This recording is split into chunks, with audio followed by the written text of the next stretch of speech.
Are you the fanatic we're looking for? Welcome to the Mrs. R Relevant Daily Draft Podcast, brought to you by the Draft Professor.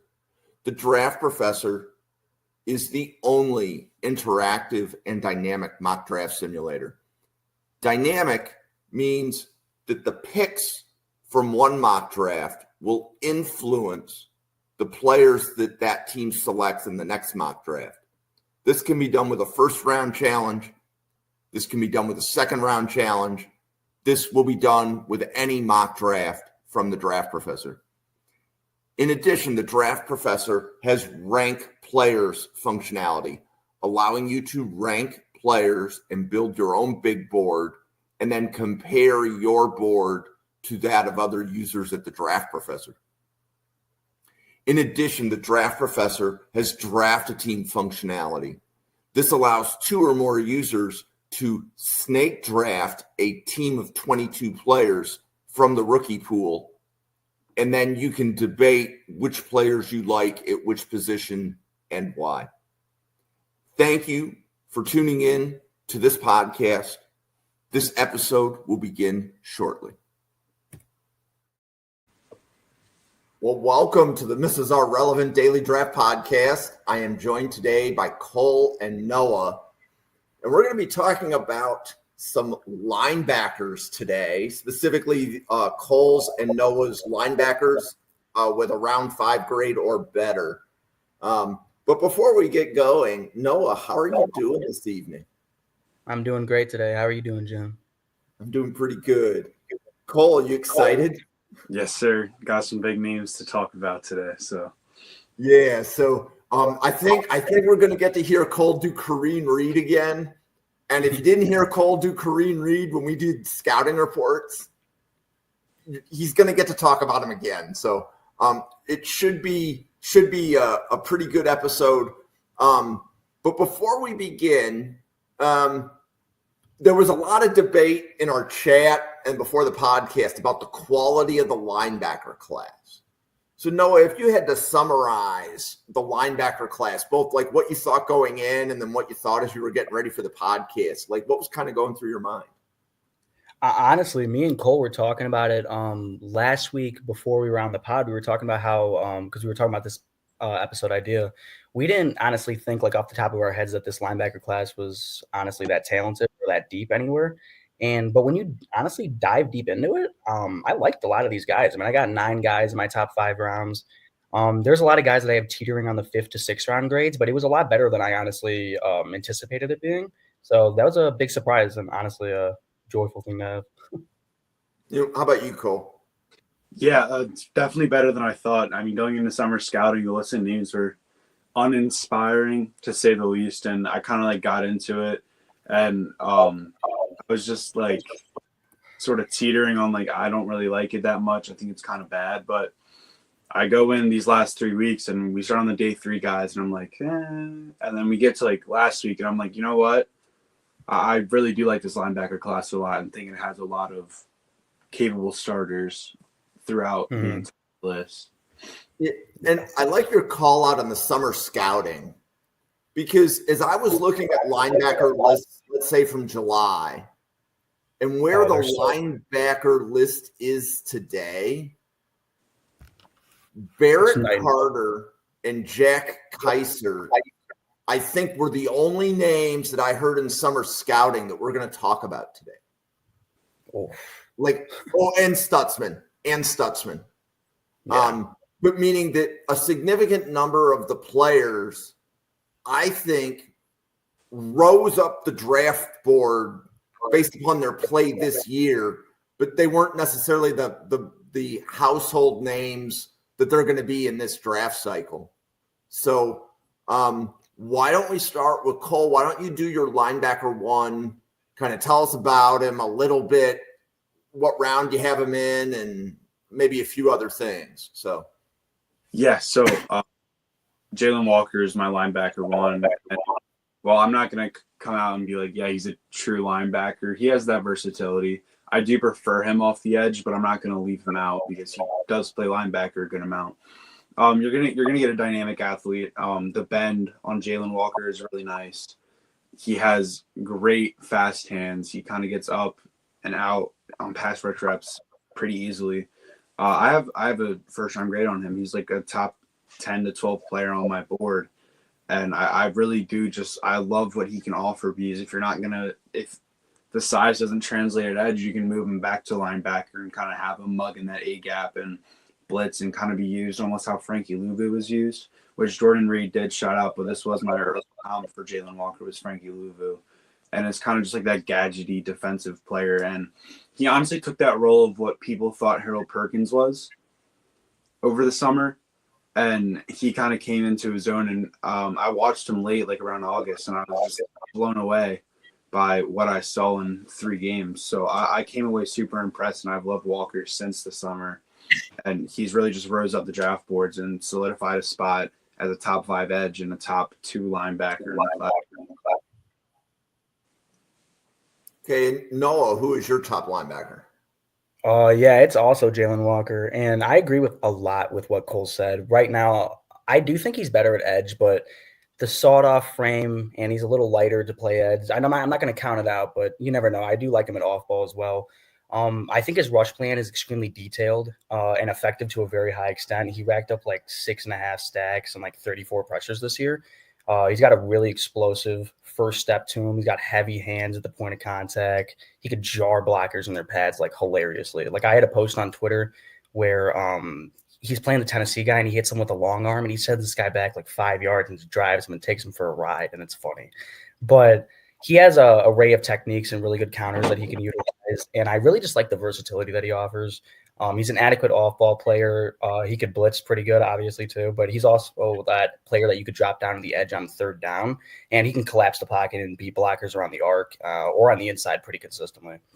As an off-ball player, though, again, because I said I'm not going to count him out there, I think that he's honestly a pretty good athlete. He's got reactionary athleticism to him to flow to the ball and trigger down and make stops pretty frequently. I just think the biggest concern with him is when he does go down to the edge, just holding at the point of contact. He's only 245 and he doesn't have a lot of length. So holding up against these guys are 300 plus pounds. I mean, obviously, it's just not a good matchup for him. And then I do think that his eyes could be a little cleaner sometimes in off ball, but that's more of a nitpick than anything else. But like Cole, I have a true first round grade on him. I think he's a top 20 player in this class. I would pick him top 20 for sure. And I think that he's going to make a fan base extremely happy. Well, and Noah, who is your second linebacker? Jihaad Campbell.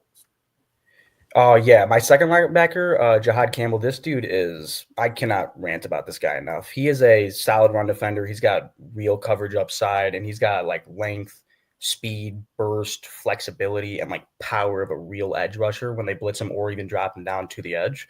And he's just like an extremely versatile player that you can play all over the field because he's like 6'3", 244, I believe.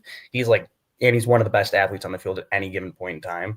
He's got a really twitchy lower half to him. It allows him to have like sideline to sideline range, and he's got really good closing speed just to fly all over the field and just really make it hell for offensive coordinators. But he's got pretty good hands at the point of contact most of the time. It gels well with his athleticism and power to beat blockers pretty consistently, and just plays into his ability to stack and shed. But I do think that he has reps, though, where like his hands are kind of late, and his pad level rises a little bit, and he gets lashed down on the second level, and he can get like just kept out of the play because of that. And I do think that he has a tendency to be a tad bit over aggressive, but I don't think it's anything horrible, and he will shore up probably at the next level. But I think he's one of those players that you take early, like maybe first round early. I mean, I have him as a first round grade, honestly. I think that he offers a lot to a defense. He's like athletic but powerful against the run. He's got a capacity to rush off the edge too, and he can blitz. And that's all packed into a 6'3", 244-pound frame. Cole, want to tell us why you have Campbell at number 2? Yeah, so this is the best pure linebacker in the class. This is a guy that you can play him like he's finally understood the position after about 2 years of his junior or his sophomore season, excuse me.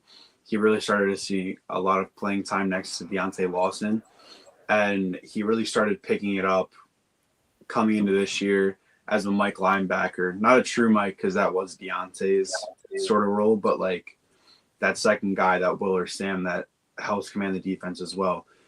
He makes really nice read keys on identifying formations. He's a sideline-to-sideline athlete, as well as a guy you can drop into a Tampa 2 and just let him run rampant. He can rip and run with any sort of run scheme you throw at him. It's really hard for offensive linemen to get hands on double teams when they're climbing up to the linebackers because he has that length. He has, I think I've seen 34-inch arms. Well, I'm not sure that's exactly true. I would not be shocked if they're 33-inch plus. He's super strong. He has a great core strength, and his hip flexibility is insane. There's conversations about him moving to edge, and I don't see it. Like, he has good bend, but you don't put an athlete that can be this smart in the middle of your defense and quarterback your defense. You don't put him at edge. Whether he came in as an edge recruit, which he did, he was a 4-star in the 2022 recruiting class, but he really came into his own the last 2 years as a Mike linebacker for Alabama, and he's probably the best pure linebacker I've scouted in the last 3 to 4 years. Okay. So if I listen to both of you, you guys said Walker, you might put it edge first, but he's also an off-ball linebacker. But Campbell, you're saying not edge, keep him at off-ball linebacker. Is that consensus with both of you?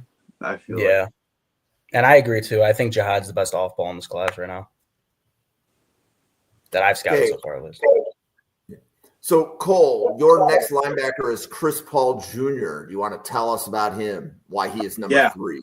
So I'll start with the very minimal red flags, and they all come from a physical profile. He wasn't gifted with necessarily the best size for a Mike linebacker, and he might not be the best athlete.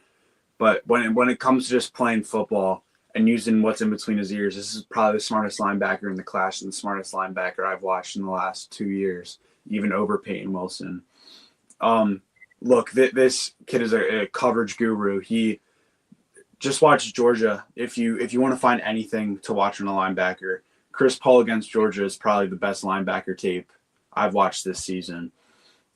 He runs rampant. He slips and sheds off blocks like it's no problem. Even at that smaller frame, he can get kind of ran by an offensive lineman climbing up. But a lot of the times he's able to get slippery and get skinny and kind of move off of that. His hand placement when he's ripping and releasing is solid, but it all comes down to those coverage instincts and what's between the ears. And he's special. I haven't seen much like it between the eyes. And Chris Paul doesn't. Well, I'm not saying he's Luke Kuechly. He has some. Not even like I don't think like that's a comparison, but just what's between the ears. Excuse me. Is just so special, and it's going to get him a starting role as a rookie in the NFL. I have no doubts in my mind that the size could be a concern and maybe the long speed athleticism, but you do not have a linebacker that's this smart ranked that low. And to be honest, like I said before, I think he's the best player at the Shrine Bowl, even over Kenneth Grant, even over Shedeur Sanders. I have a top 25 grade on Chris Paul. And I think that if I was a GM picking later in the draft, I'm looking at him as a first-round pick. What he has is really special, and it can't be ignored at all. Okay, so Cole, all 3 of your top guys you think will go in round 1? You have them projected to go in round 1? I say for a lock, Jihaad Campbell and Jalon Walker. But for me, I would select Chris Paul late round 1. If I was in the GM seat. Yeah. Okay. And Noah, your third linebacker is Carson Schwesinger from UCLA. So what do you want to tell us about him? Yeah, so this kid, he was actually a walk-on in 2021. And not only that, he was a 0-star recruit. And I honestly can't believe that. This dude, Schwesinger is a dude for this UCLA defense and this draft class in general. Like, he was one of my most surprising watches. And Like, I didn't hear much about him, just look him up once, watch the tape, and then, oh my God. But he is extremely athletic. He has excelling movement skills and a really twitchy lower half, and that's apparent against both the pass and run. But honestly, his best traits is instincts. They're absurd. He's one of those players that barely fills the wrong gaps or even out of position and not make plays against the run. He just triggers down and has an innate feel for like running concepts and blocking angles and what path and I want to emphasize that, what path he can take, because he could play the run a little unorthodox because he is so athletic and just has such good burst that he could just take weird paths to the ball carriers to make tackles. And in coverage, I think Schwesinger, honestly, that's where he's going to get some knocks. He does need to shore up his eyes like quite a bit in this processing because he does honestly bite on some eye candy on tape, and it does lead to some lapses in coverage. But I think he has upside there, and he has really fluid hips and transitional like movement skills when playing zone, and he's pretty good in man, even though he gets a little grabby sometimes. But I think like other than the coverage ability, the biggest knock on him was just going to be his frame. He's only 225 pounds, I believe. And it does show up in the run game kind of when he's trying to hold up at the point of attack or stack and shed at times. His hands are really good, though. I want to get that out there. I'm just talking about when linebackers get up to him and latch onto him, but that's if they can latch on him because he is so athletic and he has such good, like, well-timed hands. But just overall, I think he needs to add some, like, more strength, and I think the NFL will help him mightily with that, obviously, in an NFL weight room. And honestly, I think he has a frame where you could put on probably 5-10 more pounds on him, and he won't compromise his movement skills and make him a little stronger at the point of attack. But obviously, that's up to him. I personally really like Schwesinger. I gave him a second round grade. He's my LB3 right now behind Campbell and Walker, obviously. I just think the run instincts, the coverage upside, the athleticism, technical nuance, versatility, I think it makes him a top 50 player. I think he could dominate at the next level. Maybe not dominate, but be a high-end starter. Okay, so I'm going to ask a question before you pivot to Chris Paul, Noah. And that's how many of the linebackers on this list because like Schwesinger, we have like 1 year of tape, right? He didn't play a lot of snaps before this year. How many of the other linebackers on this list do you only have 1 year of tape on? Do I only have 1 year of tape on? Honestly, Cody Lindenberg, I mean, he suffered some injuries before in his career. I know he was out for, I think, a few games, but he has 1 year. I mean, I think he has 2 years of full tape, right? Jeffery Bassa, does he have 2 years of tape? I don't think so, right? I think he only has 1 year. I think it's like 1.5, like meaningful. Yeah, it's 1.5 years. Most of these guys, like Jihaad Campbell, obviously, Jalon Walker, obviously, you don't have 2 years of tape on those guys. Chris Paul, you do have the Arkansas tape before. Danny Stutsman, obviously the tape from last year. Jeffrey Bassa, you have a little bit of tape. Cody Lindenberg was hurt, but you still have some tape from him. Jack Kaiser obviously was a big name coming in from the summer, and Barrett Carter's been known for a while. So some of these guys, it's pretty mixed, honestly. So the reason why I ask is my instinct from being, again, and I'm not somebody that watches film, I just do, let's say, a lot of analysis. It tends to be that round one players tend to have 2 years of tape. There are exceptions, right? Like Leggett last year would have been an exception to that. But generally, NFL GMs tend to like 2 years of tape. Yeah, that's true. I was just curious as to, second, I guess in the second round, that might be more of they're more willing to take the risk on a 1 year. Yeah. Right. We're like 1 year a data. Yeah. And honestly, like in Schwesinger's case, this is a guy, like, he had to really grit and grind to get to this spot. Like, he was a walk-on, 0-star recruit. Never even heard of this guy. He's still undersized right now. He's 6'2", 225, but this guy is freakish in his movement skills. I mean, I just can't ignore that. Even with 1 year of tape, I think teams are really going to like him. Okay. Honestly. And your next linebacker is Chris Paul. So, Noah, you want to tell us why you have Chris Paul after Schwesinger and what you like about Chris Paul? Yeah, sorry, I'm just pulling up my notes real quick. Chris Paul. So, honestly, Chris Paul, he's like one of the most explosive linebackers in the class. I really do agree with like what Cole said. He's got really good initial burst in the read and react phase.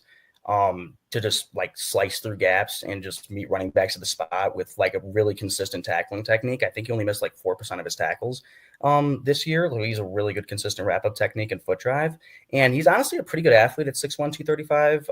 He's got pretty good range in run defense. And I do think he has really good upside in coverage. Like Cole said, he's like one of the smartest players on the field at every given point in time. After I heard what you said, you were a little higher on him. I went back and I watched more tape on him because I was like, wow, he's getting glaring reviews. So I started watching a little more tape on him, and I came out, like higher, second round grade high.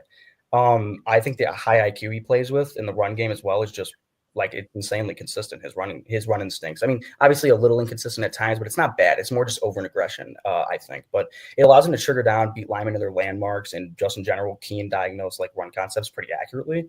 And he's got like really aggressive, like physical downhill play style.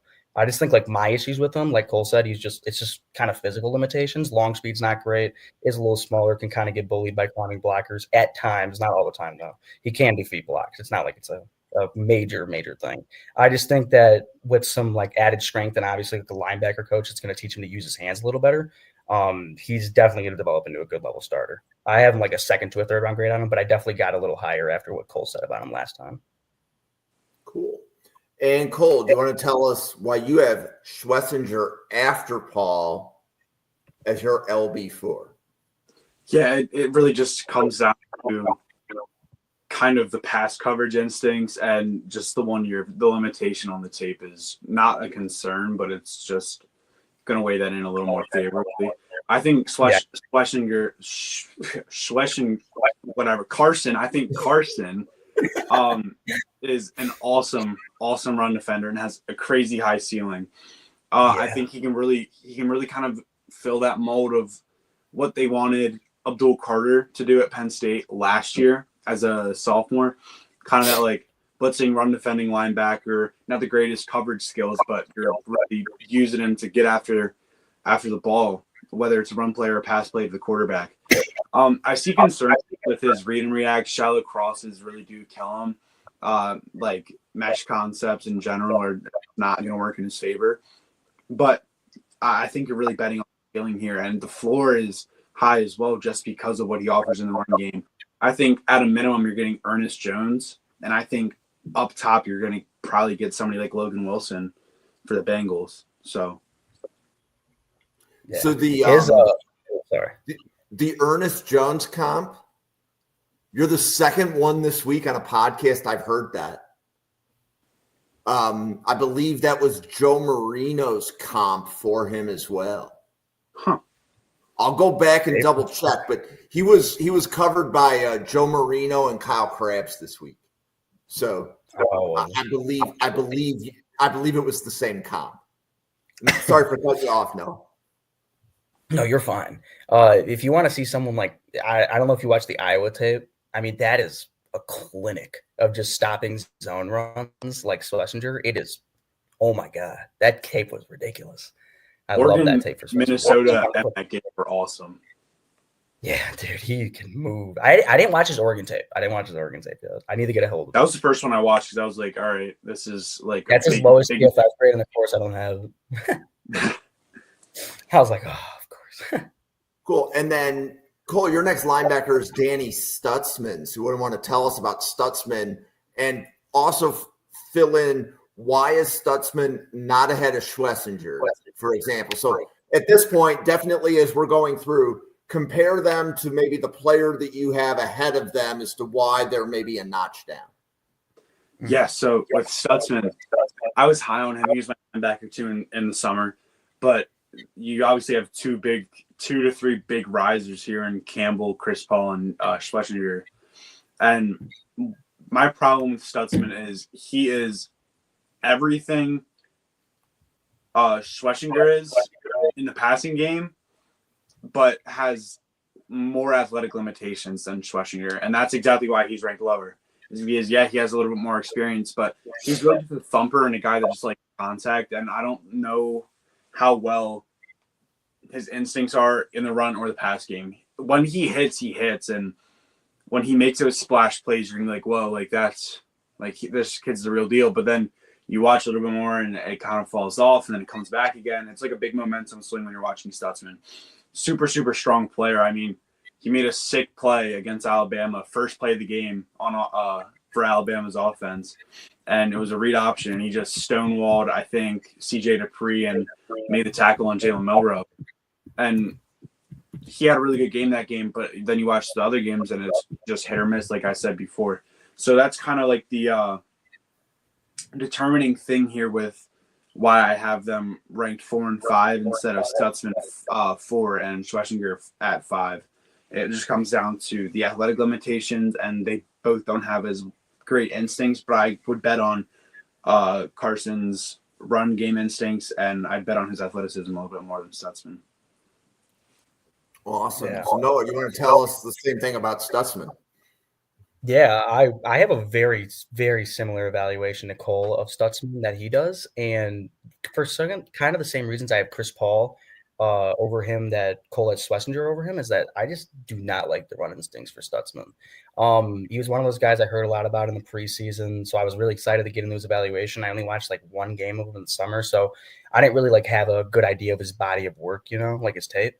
And so I was pretty underfamiliar, but when I like finished it, I was kind of underwhelmed from like the talk that I heard about him preseason. But ultimately, I still have a 3rd round grade on him. I think like I like the frame. He's 6'4", 241. I mean, he pairs it well with I think he's a really good linear athlete. Lateral athlete. I mean, he can get stressed lateral a little times, and it could hurt him a little bit, but I don't think he's horrible at it all the time. I'm just a big fan of his athleticism in general. I think that there's not a lot of guys that move like him at his size and frame. He moves as if he's like 10 pounds lighter when he's moving linearly, and I like that. And I do think he moves backwards well too. I'm just not.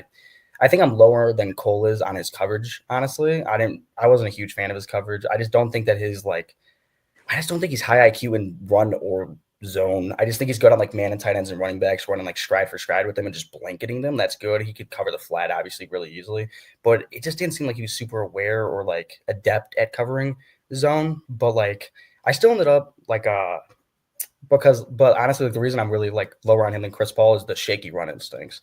I mean, he's got like his excuse me. That causes him to like routinely take himself out of plays and just open up running lanes. And while I do like the size and like the athletic like profile he possesses with like that twitch to him, he struggles like mightily taking on blocks sometimes, and he has like minimal hand usage.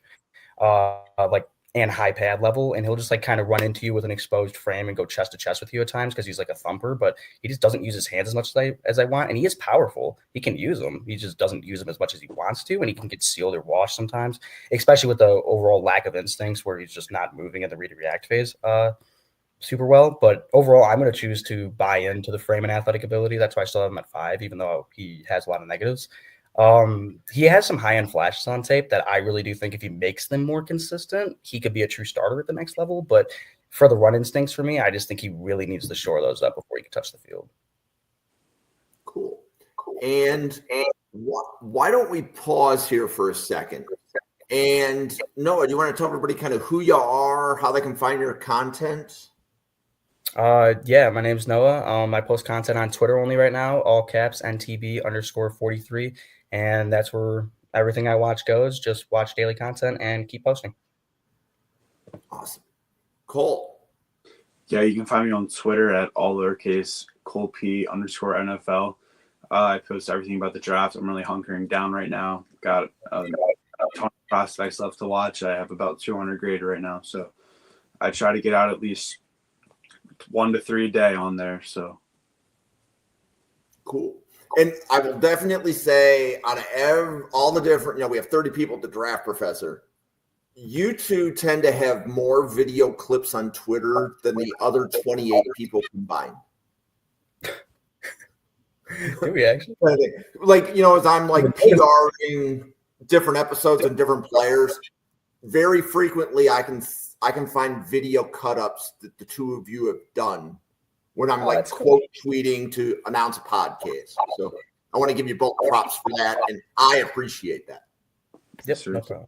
So for the channel, you can follow the channel at NFL Draft Fanatic. No, I am Fanatic. It's the same handle on YouTube and Twitter. This channel has daily draft content. So today there's 2 podcasts, but right now Thursdays is the only day where there's 2. So we have Cole and Noah. We're doing linebackers here. you will see Cole again in about an hour doing interior offensive line with Clint and Owen. Next week, we're doing 2 podcasts every day. So if you like Cole, you'll get to see him twice. If you don't like Cole, you get to see him twice. Because you will see Cole on Mondays and you will see Cole on Thursdays. So I believe Mondays will be defensive line early, and then Jake and Josh, whatever they're covering late. And then Tuesdays, it's offensive line early, and then whatever Randall does late.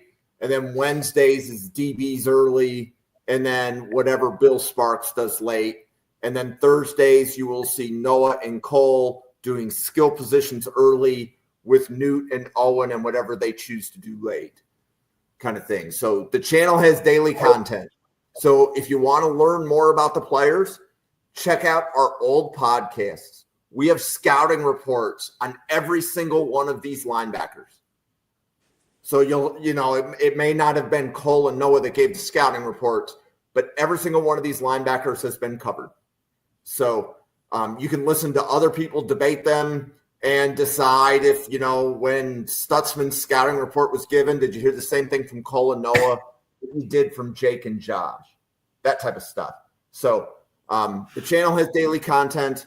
We'll be doing some group mock drafts, 32 GM mock drafts. That's usually reserved for Friday nights. So we appreciate everybody that is watching, and know that there is so much content coming at you on Twitter and on the podcast channel. So thank you for tuning in. And with that, we are now going to get to the point where the linebacker ratings go. So Noah, as you tell us about Cody Lindenberg as your linebacker 6, introduce the world to him, because we may have not covered him in as much detail before. Yeah. So Cody Lindenberg, he's from Minnesota for one, but he was a huge shock in this draft cycle for me, kind of similar to how Schwesinger was, because I honestly heard zero buzz around this guy's name until I saw him pop up on PFF's draft board one day, and I was like, I'll give him a watch for this pod episode. That's like literally what I was thinking. And he's like generally a good player. His size for one is like extremely intriguing. He's 6'3", 240, and his athleticism pops on tape. He has sideline to sideline range, adequate closing burst, and he can just trigger down on ball carriers and secure stops with ease. And he's got really good run instincts too, and that he showed a really good understanding of just run concepts, blocking angles, and just where he needs to be on any given point at any given time on a play-to-play basis. And the physicality that he plays with is really fun too, just working downhill on pulls with like real stopping power at the point of contact. And when making tackles as well, even though it can be a little unorthodox at times, the guys can get through his chest because he is standing a little high. But somebody in our group chat the other day said that he plays like a missile. Yes, 100%. I don't know who said that. He plays like a missile. He puts his body on the line like he does not care. He just flies downhill. He's violent, physical. Like, this is someone that DCs are going to love. But again, I really like Lindenberg just majorly due to that, like his athleticism and instincts. He has like really good linear and lateral speed that gives him that sideline to sideline range again and run support. And he actually does move well backwards and covers a lot of grounds in his zone drop. But his transitions are kind of like clunky because he's like standing straight upright. He's very like kind of stiff when he drops back in coverage. So it does leak into his transitions a little bit when he's trying to like click and close on ball carriers and take away like closing on throws, closing on like when the quarterback throws the ball. But he could take away throwing windows, and I think that he can grow in that area for sure. And he's honestly like he's decent at running back. I didn't really play him on tight end much, but he was mostly a zone dropper at Minnesota.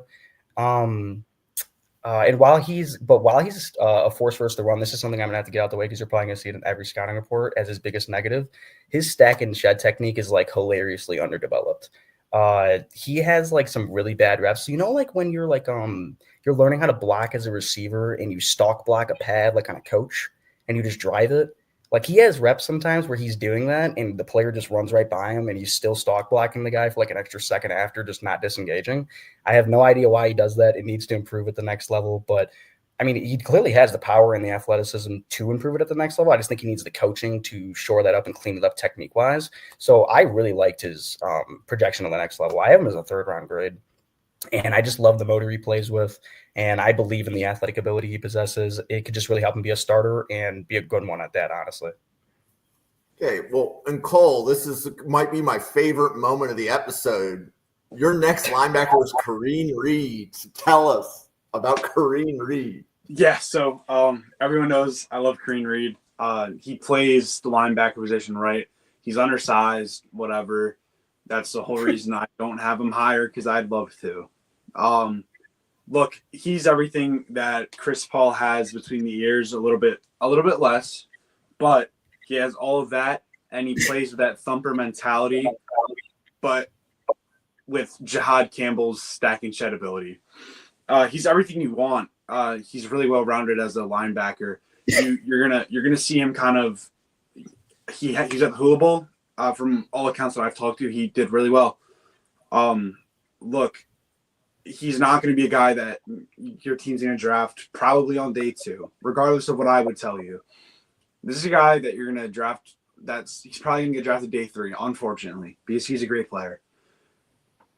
You're going to be in minicamp, and nobody else on any other team is going to hear about it.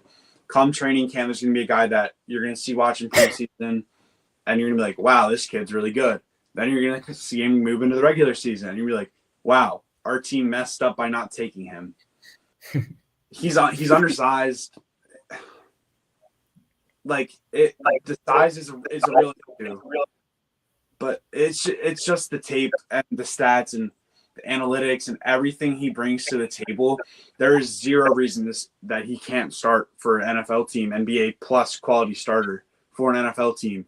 I truly believe in Karene Reid to be able to do that, and he's probably the biggest my guy at this position. Look, I trust Karene Reid to develop into a good pro, probably better than almost anybody on this list outside of Chris Paul. I'm just going to leave it off there, and I want everybody to go and watch his tape because I said so. So, and I think if I remember us when we were talking about him before, you said that he popped like you were watching Lander Barton, but his tape popped. Yep. Right? Yeah. And I believe we also found out today that Lander Barton went back to school. Yep. So, and a few other podcasts also called out Karene Reid in their preseason scouting. So this isn't a new player. Don't think that this is the first time that Karene Reid has been on the radar. He was being called out on summer scouting. So I definitely like seeing Cole's excitement when he talks about Karene Reid and Randall. Buffalo always needs a 4th-round linebacker. So the next linebacker on the list for you, Cole, is Kobe King. So do you want to tell us why you have King there and tell us a little bit about him? Yeah, so Kobe King, another guy that popped on tape watching somebody else. He was the starting Mike linebacker for the Penn State Nittany Lions, and you're getting an athletic player. He has really, really nice athletic ability. I really like his coverage ability, and while he does need to clean up a bunch of technical things, and that is why he is only at 7 and maybe not at 6 or 5. It's just one big glaring limitation in his game is he is a little bit underdeveloped technique-wise in the run game. I question his stack and shed ability, and his play strength can be a little bit questionable. But look, he has the length, and I don't have exact height measurements. I don't know why I don't have them. I'll take a look now. But he does have bars on, and he does know how to use them. I believe he had an extra year of eligibility, and I kind of wish that he went back because he would be competing with Deontay Lawson for that linebacker 1 spot next year. But he didn't, and I still really, really do like Kobe King and think he can, again, like Karene Reid, become a starter in the league eventually, while he does need to develop a little bit more than most of these guys on the list. I really trust his ability, his physicality, and his athleticism to carve out a role on at least special teams. And where is your round grade on King? Is it day 2, I day 3? I have a 4th on Kobe King. Okay. And Noah, I don't know that I asked you this, but for Lindenberg, did you have a day 2 or day 3 grade? I had a day 2. I had a 3rd-round grade. Okay. And yeah, I liked him. Noah, your next linebacker is Jeffery Bassa, right? Yeah, Bassa, is that how you said it? I said it Bassa. Did I say it ineffectively? I have no idea. Okay. Okay. Jeffery. Okay, so Jeffery Bassa. I think for me, this is one of like my guy players for the linebackers because I just don't hear people talk about him enough. I thought he's gonna be one of those players that was like solidified top 100 pick in a lot of rankings, but I honestly just don't hear about him a lot. So I guess he's a my guy for me. I guess I'm a little higher, but he's 6'2", 235, and he has more than adequate play and pass coverage and with the capacity to defend the run. And this is a player that just plays with his hair on fire. He triggers down quick to meet running backs at the spot, and he's got an ability to do that against inside and outside zone runs with the range to defend both. And his instincts and run diagnostics, they're overall pretty good, and they have lapses on reps. But you have to remember, this is not remember. I'm going to tell you guys this. He wasn't a linebacker out of high school. He was a safety. So he made the switch. So obviously he's still relatively new to the linebacker position. So obviously I think he'll shore that up in the read and react phase as he goes along, learning it a little better because it's already so good right now. I think he needs a little more play experience in that role. But my favorite strength of Boss's game, honestly, is just his pass coverage. That safety background he does show in his game a lot. He moves really well backwards. He has solid transitions and just overall really good eyes and a high IQ and understanding of route concepts. Is just very adept. It allows him to be that zone dropper, and he can make plays with football in the air and coverage. And I just really liked him in that role. And as a man coverage defender, he's one of those guys that play running back, tight ends, and even slots on occasion. I mean, I wouldn't do that mostly because he's not the best athlete, but I mean, he can do it. He did it at Oregon a few times. But I do think people could be lower on Bassa because he is a solid athlete. Again, not a high end one. And he's also not the strongest player, and he doesn't possess a consistent stack and shed technique to take on these climbing blockers. So I'm not like blind to his deficiencies, and he like certainly needs to grow in these when it comes to like defeating blocks. There's no doubt about it. But I like his transition to the next level. I think he adds good versatility to a defense in pass coverage and run defense. I just think he needs to add some needed strength to his profile and just refine his hands and read and react phase as he's learning the position because it still is new to him because he was a safety out of high school. He was like the number one safety in Utah or something. I think I read. I think I have it here. Yeah, but I have a third round grade on Bassa. He was one of my favorite players. Yeah, he was the number one overall athlete in Utah. Like this guy, he was a stud in high school. He can move. Cool. And then your next linebacker is Barrett Carter from Clemson. So you want to tell us about him? Yeah, so Barrett Carter, this is one of those guys we've heard a lot about for a while. There was a lot of stuff about him coming out last year, ended up coming back for this year. Now he's a senior prospect for Clemson. He stands at about 6'1", 230. It does show in his game quite a bit that he's a little undersized, but I think overall he's a pretty versatile player. He's got good movement skills that do give him that ability to play in coverage and against the run pretty adequately. I think the first thing that when you notice when you're watching him is that he has really good explosiveness. He's got really good sideline to sideline range with some really good reps on tape in pursuit. This is a player that can flow to the ball, shoot gaps as a blitzer, make tackles at the line of scrimmage or behind, play man on tight ends and running backs, and even display some good coverage feel in zone. Just due to his overall athletic prowess. And it's not really shocking he's such a good athlete. I mean, he has the 5-star pedigree from his high school profile, and that's evident in his athleticism. But I do think at the next level, Carter, while as versatile as he is probably going to be used in specific roles because he just has a smaller size and he gets mauled at the second level pretty frequently. And he's just not adept at stacking and shedding, which makes him a more inconsistent run defender than I would personally like. For example, like that Clemson Texas game at the end of the year. Oh, dude, he's getting mauled. I mean, just bullied, and it was like it left a really bad taste in my mouth. Like I watched the South Carolina game, I was like, oh, like he's actually holding up pretty well. And then I watched him versus Kelvin Banks and Cameron Williams. I'm like, oh, okay, he's not holding up that well. But I'm not saying that like he's a bad run defender. I just don't think he's a good one. He's smaller and struggles to take on blocks. His capacity to stack and shed is majorly inconsistent. His run instincts can honestly be pretty shaky at times too. He's got reps littered on his film where he's just filling wrong gaps and putting himself out of position to make plays. And he does honestly have some poor tackling technique, and that also does play into his frame and length, but he just falls around people's ankles a lot and kind of falls off blocks, or they'll run through his chest and just get extra yards because he's not very big. But overall, as a prospect, I still gave him a 3rd to a 4th round grade. I like the athleticism he offers. And while I don't think he's the best run defender, he has some good reps, and he plays with like pretty competitive nature to him that I honestly really like. I just think he's going to probably have to be a weak side backer at the next level. Cool. And ironically, Cole, your eighth linebacker is the same player. Yep. So, Barrett Carter, I'm not going to harp on it too much because Noah hit everything that I was going to talk about. Great athlete for the position, definitely going to be a role-specific player. I really do worry about just the size deficiency and the play strength. I liked him a lot as a sophomore, and he went to with a good junior year, and I was like, okay, this could be a top 75 type guy if he came out.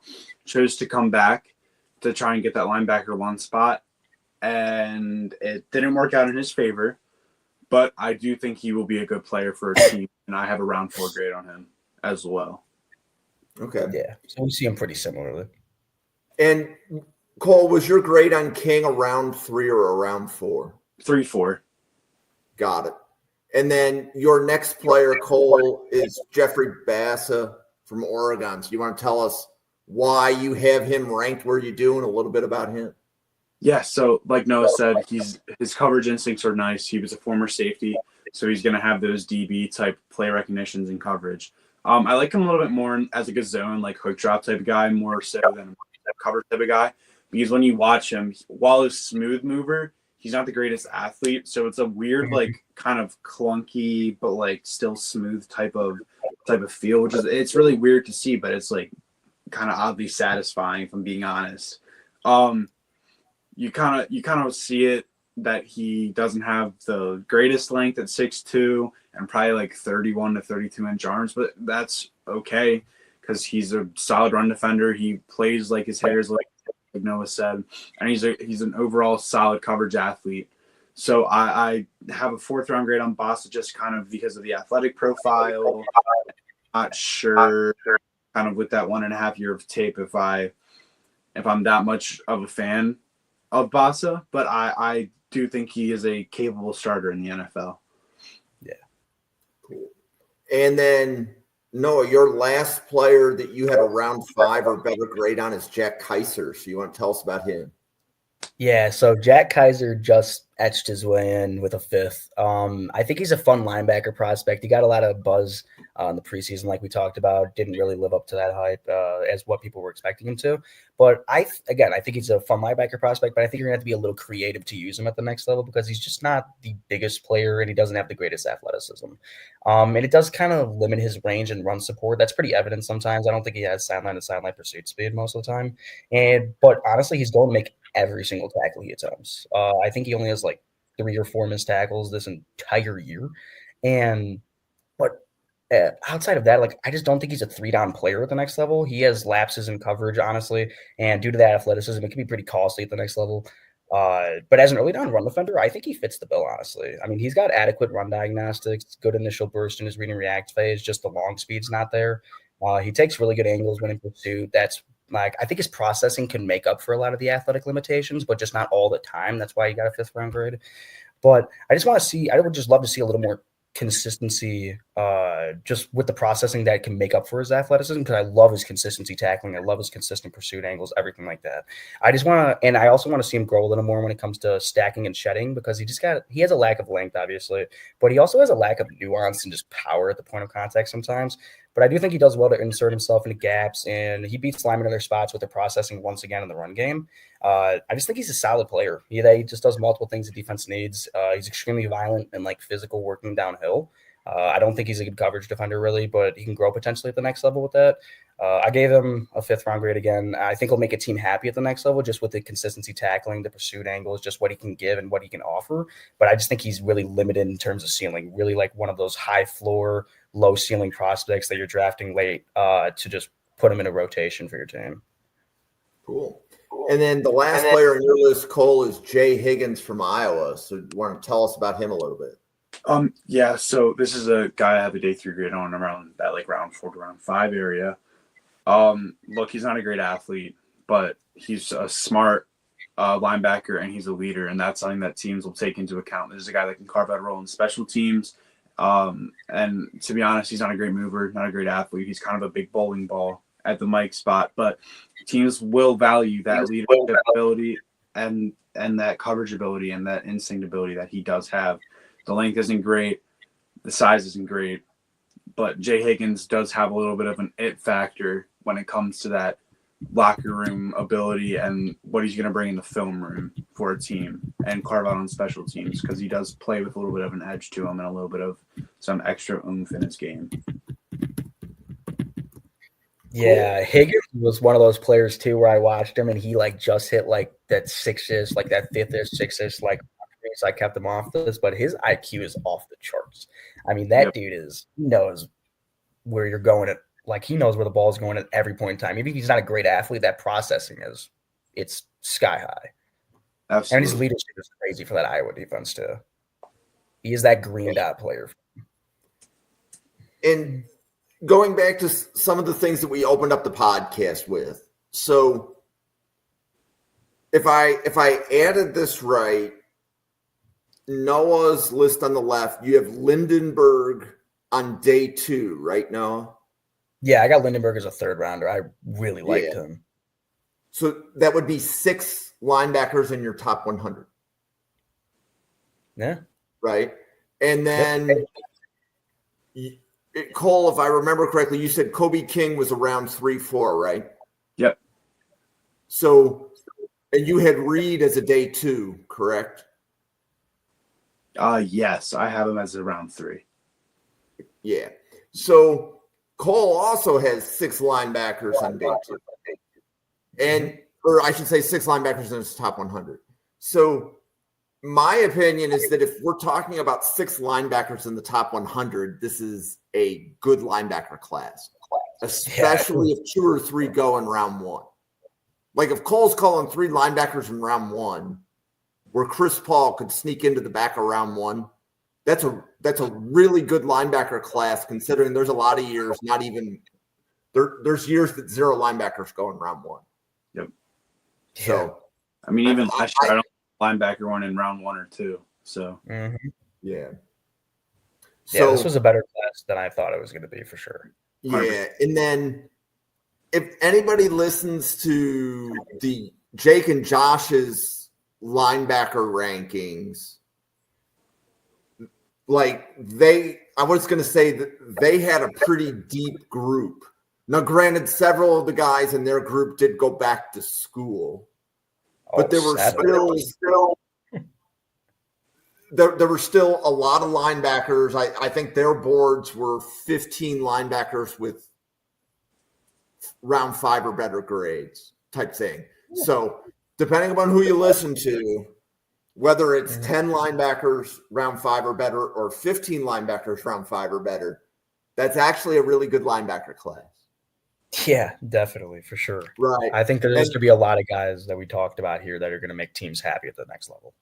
Yeah, and you guys pointed it out as you started getting towards the bottom of your list that teams need, like most teams carry 5 or 6 linebackers, even if only 2 of them play, because they need them for special teams. Yep.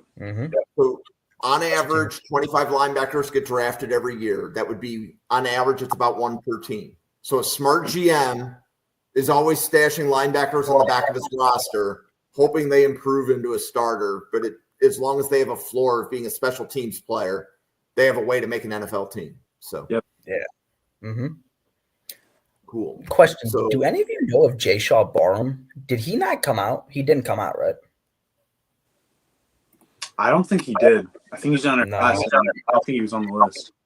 Man, I liked him. I looked at that. I didn't see it either. I liked his tape, though. His tape was fun. I'm looking for him next year. Josh really liked him, too. We covered him when we did scouting reports. So he was like, if I had to think about sorry. No, go for it. No, go. If I had to think about the guys that were coming back that I've watched, I mean, he's probably my highest ranked right now that I can think of off the top of my head. Like, I really liked his tape, especially if he can mold it all together next year. Oof. Did you watch Sonny Styles? I did not watch Sonny Styles yet. Okay. So I would like to have, like, that's a good discussion, especially if I could get you and Josh in a room. Sonny Styles or Jason Barham, because Josh liked them both. Okay. Yeah, I'll definitely watch him. Yeah. I think Josh had Sonny Styles as his linebacker 3. It may have been linebacker 5, but he had an early round 2 grade on Styles. Jeez. The Ohio State kid, right? Yep. Yep. Converted safety. Yeah, I'll watch him. I watched Cody Simon. He did flash a few times on tape, but I was trying to stay locked in. Trying to stay laser focused. Cool. So we are going to close this podcast down. We appreciate all of you that are watching. Hey, Randall in the chat, if you haven't seen one of Randall's podcasts, Randall was on last night, which was Wednesday, and Randall will be moving to Tuesday nights. I believe it's next week. So you'll be able to see Randall, myself, and I don't know who his other podcast mate will be. It might be David or somebody else, but you can catch Randall. So Randall, thank you for dropping into the chat. But on behalf of Cole, Noah, myself, and the 30 podcasters at the Draft Professor, thank you for watching, and we will see you again on a podcast in about 1 hour. Thank you. Yeah. Thank you for watching this episode of the Mrs. R Relevant Daily Draft Podcast, brought to you by the Draft Professor. Please follow the Draft Professor on YouTube, X, and Twitter at NFL Draft Fanatic. No, I am Fanatic. If you have a moment, try using some of the Draft Professor mock draft functionality, including a first-round challenge, a second-round challenge, rank players, and draft a team. Thank you very much for watching, and we look forward to seeing you on our daily draft podcast tomorrow.